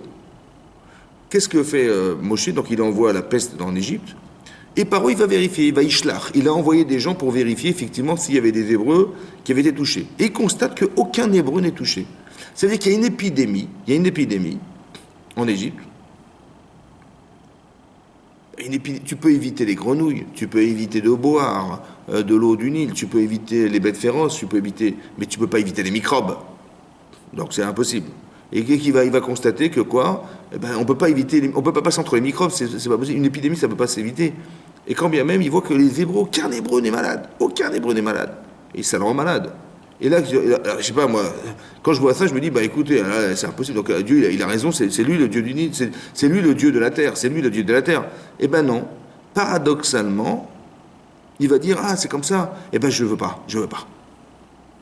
Mais j'ai pas compris, mais c'est l'inverse. Tu aurais dû dire, mais puisque tu constates qu'effectivement c'est impossible qu'un Hébreu n'ait pas été touché par la peste, tu aurais dû dire, bah là je baisse les bras, là c'est raison, j'abandonne. Eh ben non, il s'entête. Et qu'est-ce qu'il va dire? Il va dire non. Pourquoi il s'entête? Vous avez vu le paradoxe? En fait, ce qu'il faut comprendre, c'est la chose suivante. Comment on fonctionne? Comment je peux comprendre que quelqu'un peut s'entêter à ce point? En fait, il y a deux façons de le penser. Il y a deux façons d'articuler la pensée, on va dire. Soit je réfléchis à partir de mon ventre, on va dire comme ça, de mes intérêts. Je cherche mes intérêts. En fait, ce qui est prioritaire, c'est ce que je vais gagner. C'est ce que je vais jouir, de quoi je vais jouir dans la vie, de quoi je vais profiter dans la vie. Et je vais utiliser mon cerveau pour réaliser mon plaisir, mon désir. Donc, mon corps me dit, bah, écoute, j'ai envie d'assujettir le monde. Je sais pas moi, Monsieur Hitler, c'est un grand stratège très intelligent, mais il veut absolument gouverner sur toute l'Europe. Bon, c'est son kiff, c'est son plaisir. Bon, ça va quand même tuer 60 millions de personnes, hein, vous comprenez, mais bon, nous, pour une personne qui serait morte, on n'aurait jamais envisagé un projet pareil. Mais lui, il envisage. Bon, qu'est-ce qui se passe? En fait, il réfléchit avec son intérêt, et après, il organise intellectuellement son intérêt. Ça part, on va dire, du kaved, du foie, ça passe par le sang, par le cœur, et après, ça arrive dans le cerveau. La Torah dit non, c'est pas comme ça que ça marche. C'est d'abord cerveau, cœur, foie. C'est-à-dire que tu as envie de quelque chose. Bon. Alors, tu dis, ben, j'ai envie. Mon cerveau est au service de mes besoins. Évidemment, parce que quand j'ai faim, mon corps, il ne sait pas comment il va manger. Alors, je réfléchis, je dis, ben, va te faire un steak. Mon corps, il a froid, il est transi. Ben, je dis, ben, ferme la fenêtre et allume le chauffage. Mon corps, il est très chaud. Ben, allume la climatisation, ouvre la fenêtre, etc. Vous découvrez? Donc, votre corps, il a des besoins que votre cerveau, il sait analyser et il sait solutionner. Mais c'est pas tout le temps comme ça que ça marche. Il faut surtout pas que ça marche tout le temps comme ça. Il faut que tu comprennes un jour, tu comprennes qu'il y a des choses, tu as envie d'avoir du pouvoir, et ben tu risques d'être un homme cruel ou indifférent à la situation des autres sous prétexte de désirer le pouvoir. Donc ça passe du foie au cœur cerveau. Et ton cerveau, il va réaliser. Alors j'ai dit comme ça. Et pourquoi dans ce sens-là, ça rend inconscient? Pourquoi dans ce sens-là il n'est pas conscient de la souffrance qu'il organise par haut. Il n'est pas conscient de monsieur dans son couple qui fait souffrir sa femme. Elle n'est pas consciente que comme elle lui parle, elle fait souffrir son mari. Pourquoi elle n'est pas consciente? Et à chaque fois, il dit non, tu dis n'importe quoi, j'ai toujours raison, etc. Ou lui va dire non, mais tu comprends rien aux hommes, etc. Tous les prétextes qu'on connaît. Pourquoi ça marche? Pourquoi on est aveugle? On est aveugle parce que le désir, il est plus fort que la raison. Le désir est plus fort que la raison. C'est-à-dire que si je suis passionné, ce que je ressens est plus fort que ce que je sais. Par exemple, vous allez voir des gens qui vont vous dire, je lui dis, mais pourquoi tu as fait cet avéra? Il va vous dire, écoute, j'avais très très envie, et c'était plus fort que moi, j'ai pas résisté, j'ai craqué. Voilà, c'est comme ça, j'ai craqué, j'ai pas résisté. J'ai pas compris, qu'est-ce que tu m'as dit là? Je dis, c'était plus fort que moi, je n'ai pas résisté, j'ai craqué. J'ai pas compris, plus fort que qui? Plus fort que moi. Mais qui c'est qui est plus fort que toi, puisque c'est toi? Quand tu as désiré, c'était toi, et quand tu as fait, c'était toi. Donc c'est qui est plus fort que toi? C'est qui l'autre? En fait, ça veut dire quoi, plus fort que moi? Mon désir est plus fort que ce que je savais. Je savais que c'était pas bien, je savais. Mais ce que je ressentais était plus fort que ce que je savais. Mais non, ça c'est une façon de voir, de comprendre comment, si j'ai une conscience très forte de l'intérêt que j'ai, eh ben ça va complètement noyer la connaissance que j'ai. Mon cerveau, il ne va pas accepter. Il va accepter ce que je ressens. Pourquoi il va accepter? Soit parce qu'il est au service de mon corps, soit parce qu'il est au service de mon corps, il ne va pas vouloir me faire souffrir mon corps en pensant. Parce que si je réfléchis, je lui dis, mais ça va pas. Par exemple, Paro, je lui dis, mais écoute, mais attends, j'ai pas compris. Mais intellectuellement, tu as juste inversé les choses.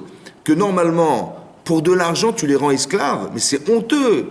Moralement, ça se fait pas. Et tu le sais très bien. Tu as un rachat. Et mon cerveau, il ne peut pas me dire ça. Pourquoi il ne peut pas me dire ça? Parce que s'il me dit ça, eh ben, je vais être obligé de les libérer. Mais si je les libère, c'est moi qui vais perdre. Parce qu'il va falloir que je paye d'autres personnes, que je vais être la risée du monde. Dans les médias, on parlera de moi, mais j'ai pas envie d'être la risée du monde. Donc mon cerveau, il ne peut pas me faire cette honte. Il ne peut pas m'infliger, il peut pas me trahir, mon cerveau. Alors il va me rendre inconscient. Que l'information que j'ai, que ça ne se fait pas, il va me mettre de côté, elle va pénétrer mon inconscient, il va l'oublier. Ça va? Ça veut dire que le cerveau est au service de son corps. C'est dommage. C'est pas comme ça que ça marche. Il ne faut pas que le cerveau soit au service du corps. Il faut que le cerveau, c'est la neshama. C'est marqué dans la halachot de tefilin qu'on met les tefilin sur la tête parce que le siège de la neshama se trouve dans le cerveau. Les daber, tu parles grâce au fait que tu as une neshama, tu réfléchis, tu analyses. Donc qu'est-ce que je vais faire? C'est simple. Je ressens quelque chose. D'accord? Et c'est que pour ça qu'on étudie la Torah. On étudie la Torah pour savoir ce qui est et ce qui n'est pas à faire. Donc j'apprends la Torah, j'étudie la Torah. Mais non, mon cerveau, il a la connaissance. Maintenant, j'ai envie. Ok. Eh bien, mon cerveau, il va dire, écoute, ce désir-là, il est faux. D'accord? Pour dire un interdit dans la Torah, on dit que c'est assour. Assour. Assour, ça veut dire interdit, mais assour, ça veut dire enfermé. Pardon, on dit beta assourim, c'est une prison. On dit dans la prière de tous les jours, matir assourim. C'est pas qu'on permet des interdits, c'est qu'on libère des prisonniers. C'est-à-dire que assour, ça veut dire deux choses. Un, ça veut dire interdit. Deux, ça veut dire attaché. En vérité, c'est très clair. Les Khamim, la Torah est extraordinaire. Ça veut dire qu'on nous a expliqué que quand on fait une avéra, on est attaché à elle. Vous avez compris? Et le fait qu'on soit attaché, ouais, eh ben c'est difficile de s'en séparer. Donc comment tu vas faire pour éviter de t'y attacher? Tu réfléchis. Tu dis, attends, ce que tu désires, c'est bien ou pas? Parce que tu risques d'être attaché, fais gaffe. Hein. Mais comment je sais? D'où je sais que c'est interdit? Ben, je l'ai étudié. Ou si je ne le sais pas, je vais juste avoir un profil. Je dis, ok, tu vas faire une avéra. Où ça t'amène? Par exemple, moi je suis paro et je vais assujettir les Israël. Je vais faire une dictature, dans mon pays, une dictature. Celui qui bouge, je le tue. Voilà. Je dis, mais tu penses sincèrement que les gens, ils vont accepter combien d'années ça va durer ton histoire? Tu crois que les gens, ils vont pas se révolutionner un jour? Ils n'en ont pas marre d'être assujettis? Tu vois, en 1789, il y a eu la Révolution française. Pourquoi? Parce que les gens en avaient marre d'être assujettis à une royauté. Et monsieur Louis XVI et madame Marie-Antoinette, ils ont 3000 servants, machin, sous le gîte de l'État, monsieur, madame, elle se paye 3000 servantes qui s'occupent d'elle. 3000, c'est quand même beaucoup d'argent. Non, mais c'est pas grave, ils vont payer, le peuple va payer. Combien d'années ils vont payer? Combien? Et ceux qui se rebellent, on les met à la Bastille, il y a une prison à la Bastille. Qu'est-ce qu'ils ont fait? Ben, c'est simple, les Français, ils se sont révolutionnés. Ils ont dit non, c'est terminé, on va détruire le palais du roi, on va détruire la Bastille, on va créer une constitution, on va séparer l'État du clergé, etc. Et voilà, c'est ce qu'on a aujourd'hui. La liberté, la laïcité, tout. Mais qu'est-ce qui s'est passé en vérité? Parce qu'on les a exploités, parce qu'on a souffert d'être assujettis à qui que ce soit. Mais non, la liberté, la fraternité, vous avez compris, c'est ça qui manquait à ce peuple. Et donc, et ben, par essence, mais c'est d'où elle vient cette essence? Elle vient de la neshama. On a quelque chose en nous qui nous fait dire qu'on ne peut pas être assujetti toute sa vie, c'est pas possible. Donc, quand tu vois que tu fais quelque chose aujourd'hui qui n'a pas d'avenir, c'est que tu la verras. Et si tu fais des choses qui ont de l'avenir éternel, c'est une mitzvah, c'est tout simple. Donc, tu peux très bien analyser avant d'avoir envie de faire. Tu te dis, attends, est-ce que ce que j'ai envie, ça se fait ou pas? Mais où ça t'amène? Mais ça va t'amener à pire que ce que tu croyais. Alors laisse tomber, laisse faire, ne t'engage pas. Donc il aurait fallu que ça passe du cerveau au cœur et au cœur le kaved. Il faut que tu comprennes que ce que tu vas devoir faire, c'est ce que tu penses. Mais est-ce que tu penses bien? C'est ça le problème. Alors que nous, on croit que notre cerveau, il doit être au service de nos besoins. C'est ça qui rend aveugle, vous comprenez ou pas? C'est ça qui rend inconscient. Parce que le désir, il est plus fort que tout. Donc si tu laisses le désir te pénétrer, si tu laisses le désir te pénétrer, tu acceptes.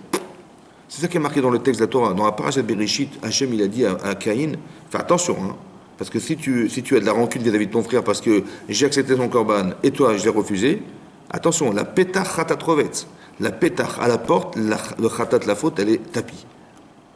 C'est quoi la pétach khatat rovetz? Ça veut dire quoi? Ça veut dire simplement, fais gaffe, fais attention, parce que l'Yitzhara est dans ton cœur. Là il est rentré, il est à la porte. Ça veut dire que si tu te trouves dans une situation où tu vas te retrouver seul avec ton frère, tu vas le tuer. C'est ce qui va se passer. Donc fais attention, analyse. Im tetiv c'est. Si tu t'améliores, je te pardonne. Sinon, tu vas fauter. Ça veut dire quoi s'améliorer? Bah, s'améliorer, il aurait fallu que tu aies des valeurs. Quand Hachem lui dit, il est où ton frère? Il est où Evel Achicha? Il est où Evel Achicha? Bah, Evel, c'est mon frère, et Achicha, c'est mon frère. Bah, je comprends pas, c'est redondant. Evel Achicha. Il est où Evel Achicha? En fait, Hachem, il lui a dit la chose suivante. Il est où Evel? Chez toi. Il est où Evel? Mais Evel, il a un prénom, Evel, il a une identité, Evel, il a une existence. Est-ce que tu as su analyser la différence qui existe entre toi et lui? Qu'est-ce qu'il a de spécial, ton frère, pour qu'il s'appelle Evel? Il a un nom. Si tu avais su définir qui était ton frère, tu aurais vu qu'il avait quelque chose à valoir et tu l'aurais pas tué. Malheureusement, hein, tu n'as pas su être le psychologue qui a pu analyser la force de ton frère, qu'est-ce que représentait ton frère, qui s'appelle Evel. Ok, bon, que tu n'es pas psychologue, ok, il n'y a pas de problème. Mais il y a un côté fraternel chez toi. Evel Achicha, elle est où la fraternité qui t'aurait empêché de tuer ton frère? Donc quand tu développes des valeurs de fraternité, eh ben, tu dis, c'est quand même mon frère, je vais quand même pas tuer mon frère. Donc le problème c'est ça, vous comprenez ce qui se passe? Vous comprenez ce qui se passe? C'est qu'on aurait dû s'améliorer. Et quand tu t'améliores, quand tu étudies la Torah, quand tu sais les choses et quand tu ressens les choses, c'est pas de savoir qu'il suffit, parce qu'on a bien compris que le plaisir, le plaisir, il est plus fort que la raison. C'est comme ça, la passion, c'est plus fort que la raison, on le sait. Donc il faut que tu aies une connaissance émotionnelle très forte. Quand tu étudies la Torah, ça suffit pas de dire, oui, c'est marqué, Moshe Rabbeinu l'a fait. Non, il faut que on fasse comme on fait ce soir, c'est-à-dire qu'on est capable d'analyser les textes et de s'imprégner des valeurs, de s'imprégner des valeurs de la Torah.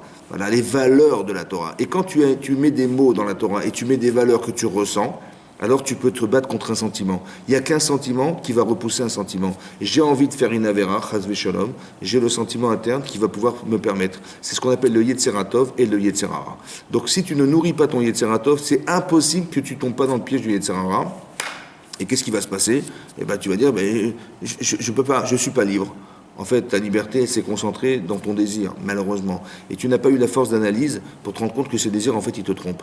Un petit peu comme Paro, et au lieu de se dire, mais qu'est-ce que je suis en train de faire là? Je suis en train de détruire mon peuple, etc.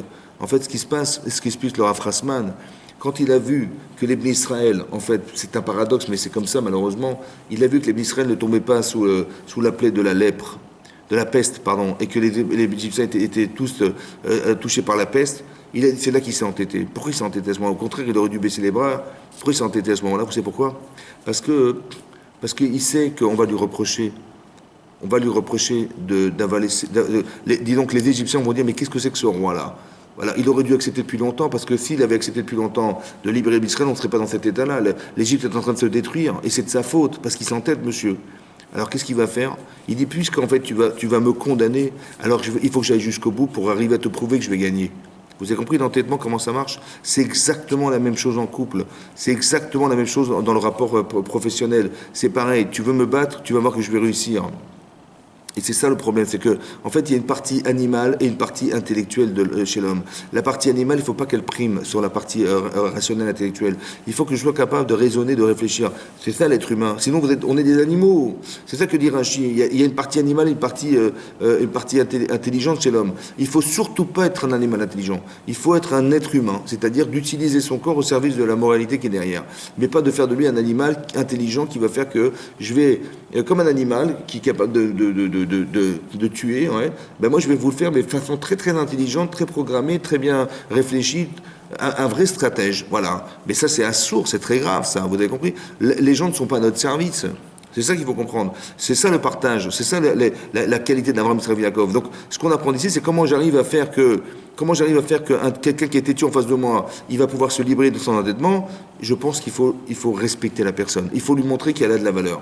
Il faut pas que quand j'envoie des coups, en vérité, j'ai deux façons de réagir. Soit je suis démasqué, ouais. Soit je dis, attends, tu m'as fait ça, attends, mais tu vois ce que je vais te faire. Vous avez compris? Donc là, on est au-delà de l'intellect, on est dans les midotes, on est dans la vengeance, dans la rancune, dans tout ça, vous comprenez? La personne, vous allez lui dire une vérité, elle va la prendre contre elle. Tu m'as dit ça, c'est raison, mais tu m'as fait honte.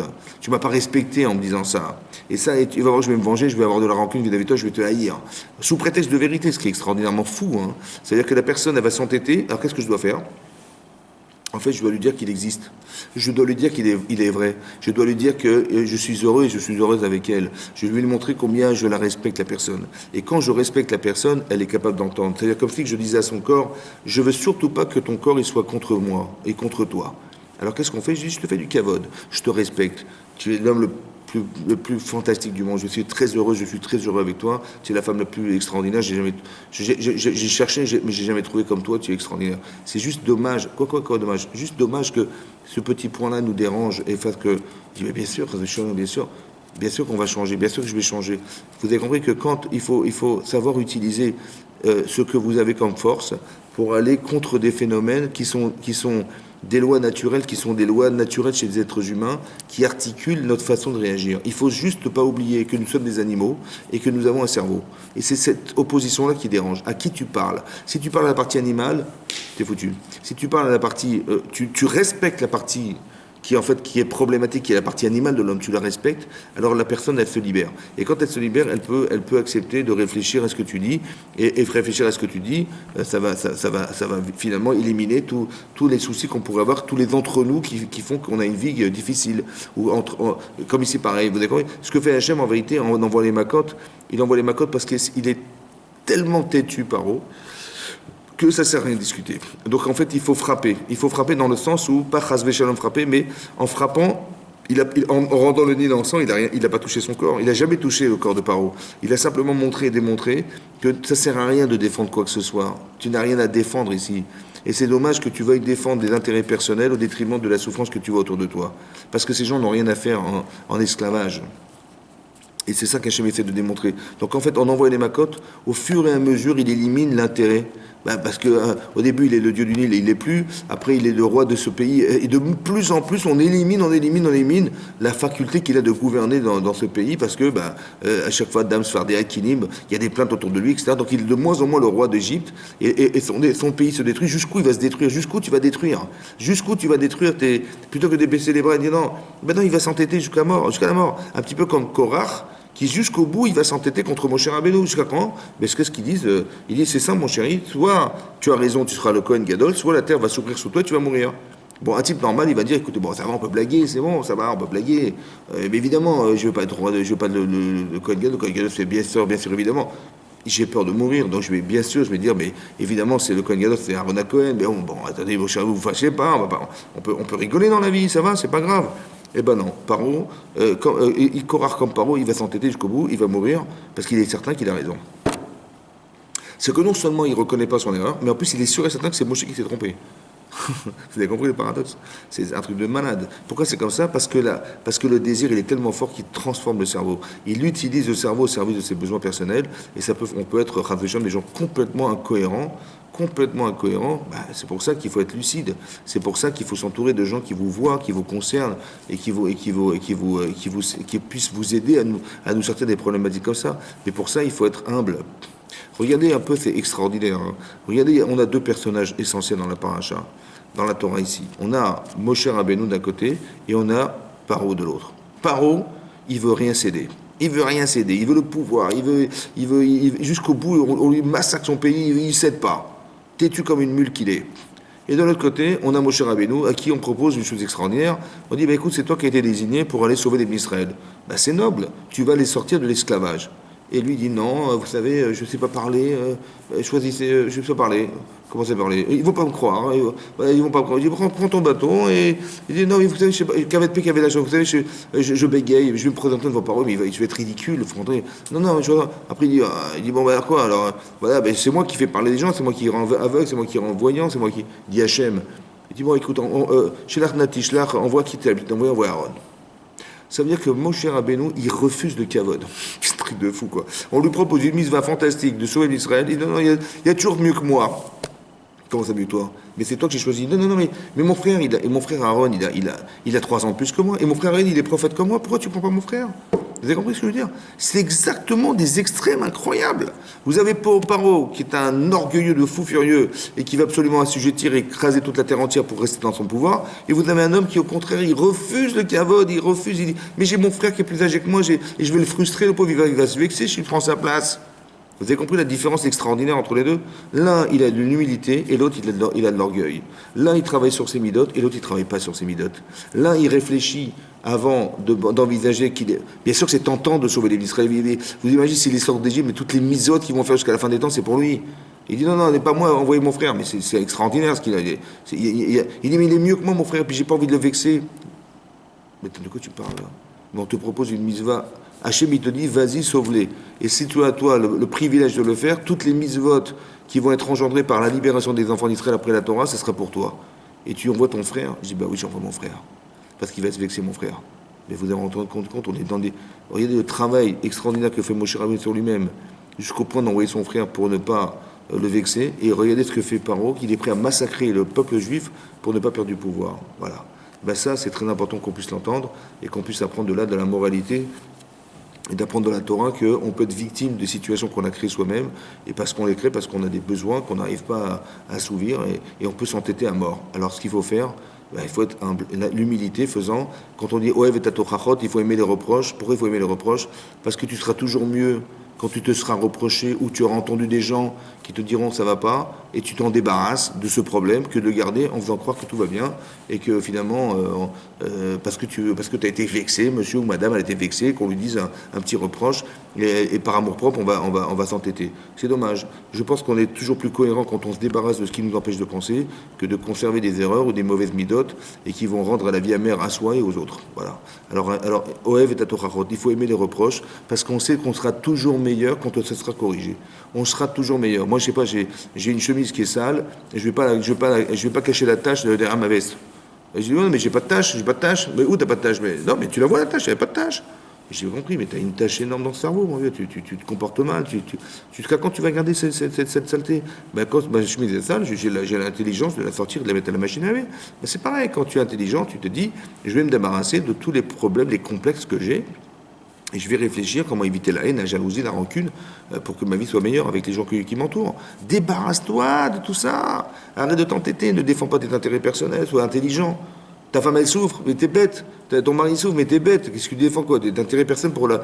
Mais le couple, qu'il y ait une harmonie dans le couple, c'est pareil. Ta belle-mère, ton beau-frère, mais c'est pareil, on va pas se disputer parce que madame, elle m'a parlé comme ça. On est des ridicules, vous comprenez? C'est la partie animale qui s'exprime. Mais sois intelligente, sois intelligent. Réfléchis, regarde. Tu mets en péril ta vie de famille pour des prétextes de cavode. C'est stupide. Les gens, ils vont divorcer, il va se séparer de sa femme ou de son mari parce que monsieur, madame, il me parle mal et machin. Mais ça va, on peut quand même remettre en cause des valeurs en mettant sur une balance. Tu mets ton mari, ta femme, ton mari et tes enfants, ou tu mets ta femme et tes enfants, et tu dis, bon, bah, je vais tout perdre si je me sépare d'elle. Je vais quand même un peu réfléchir. Et ben, les gens, non, ils réfléchissent pas. Et, ah non, elle me parle mal. Elle m'a demandé de descendre la poubelle. Non, mais pour qui elle prend celle-là? Je veux divorcer. Des ch'touillottes, des bêtises totales. Pourtant, il faut faire attention. Ouais, et tout ça, c'est des prétextes, en fait. C'est des prétextes parce que, en fin de compte, on n'est pas content pour d'autres raisons. Mais bon, les arguments utilisés, c'est des arguments qui n'ont rien à voir avec le problème. Et souvent, c'est ce qui se passe. Donc, il faut faire attention à ça. Pour éliminer, pour rationaliser ou rendre raisonnable une personne têtue, la seule manière de le faire, c'est de mettre de la forme et d'arriver à ce qu'on lui apprenne à être humble et d'avoir du recul sur ce qu'il entreprend. Et c'est de cette manière qu'on rend intelligent les gens. Voilà. Chazak ou Baruch. Merci beaucoup de m'avoir suivi.